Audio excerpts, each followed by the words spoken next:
On the 4th of August 2011 in Tottenham, North London, 29-year-old Mark Duggan was shot and killed by police. Contrary to the initial police reports, which claimed that officers were fired upon, it was later revealed that Mark was unarmed.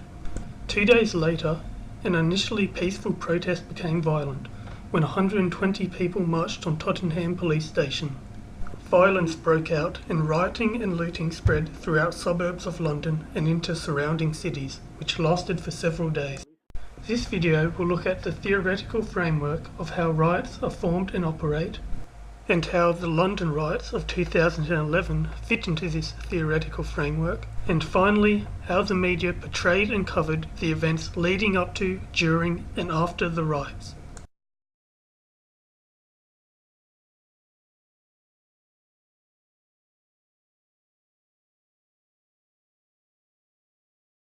John Spiegel, through a study of racial violence in the US, produced a multi-staged theory of the riot process. Firstly, a specific event acts to trigger pre-existing feelings of hostility into action. In this stage, a riot or social protest can be seen as an opportunity to call to attention or seek to address social grievances. An increase in the size of the protest can develop the situation into the second phase. In one sense, this stage involves a conflict between the calming elements of the protest and the riot promoters. If the riot promoters gain control, then the primary goal will shift away from the expression of protest and towards the punishment of police and dominant society. Once these goals change, the riot can spread to other areas, and the riot is increasingly made up of younger people. The third stage, called the Roman holiday, can be characterized by violent behavior used as an expression of sentiment rather than an instrument for social change. It becomes a case of rioting for the fun of it, and looting begins. At this stage, an over-control by the authorities can create a perceived threat and lead to a siege-like situation. This can create the need for a military presence or martial law and will continue until the riot is exhausted. So how did the London riots fit into Spiegel's framework? Firstly, the death of Mark Duggan did not create social tension so much as it triggered it, a pre-existing hostile belief that the citizens held towards their authorities was what spurred them into action.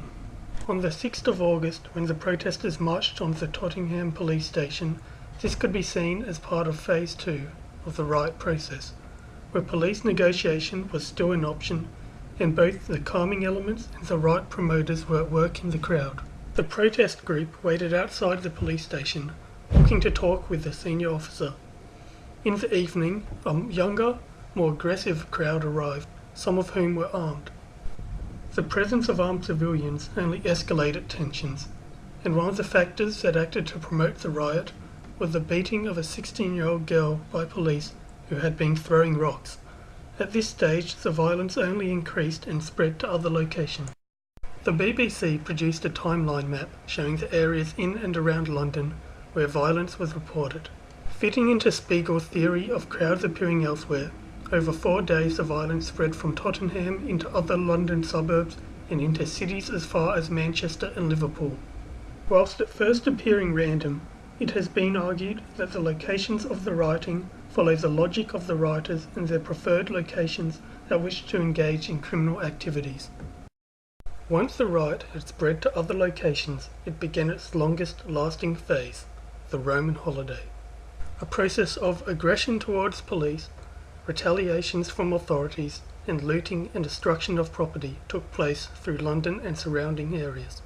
In this stage, the initial reasons for the protest were forgotten, and aggressive behaviour, fed by the carnival-like atmosphere, became dominant.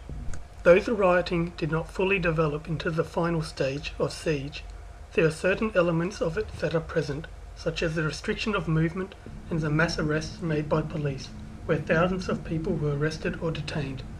Eventually, through police force and exhaustion, the riots faded out.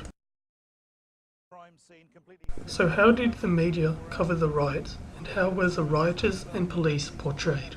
Initially, the media published misinformation regarding the death of Mark Duggan, which claimed that Duggan had fired upon police before being killed. Firstly, how an officer came to be shot, a bullet lodging in his radio, something which perhaps saved his life. And secondly, how a suspect came to be shot apparently several times. This is how events seems. He shot a policeman before he himself was gunned down. He later died from his wounds. A later statement from the Independent Police Complaints Commission refuted the earlier story. This only infuriated the rioters. Both bullets found at the scene were revealed to have been fired by police. It's now clearer that 2 bullets discharged at the scene came from a police weapon, and in particular the one lodged in the police radio probably came from a police-issue firearm. The rioters were commonly referred to as criminals and thugs, and were clearly portrayed in a negative light by the majority of both the media and the government. However, there are some that attempted to justify the rioters' position as being a reaction by the British underclass to a system that failed to address their needs. Others, however, see social unrest as a historical norm and believe that the question of what is broken about Britain's society overlooks that. Social media and technology was blamed by large sections of the media as being responsible for the spread and coordination of the riots. Dubbed the Blackberry Riots by some, the media used language to imply that the riots had technological causes. During the Arab Spring, social media was applauded for spreading information and awareness, but in the case of London it was vilified by mainstream media and the government. The London riots followed Spiegel's theory fairly accurately, with the death of Mark Duggan acting as a trigger for looting, violence and vandalism. Thousands were arrested and charged over the riots, but the underlying causes that created tension between Tottenham citizens and the authorities have not been addressed. Whether as an instrument for social change or an expression of societal anger, riots will continue to occur in London and around the world, and the riots of 2011 have done little to change this.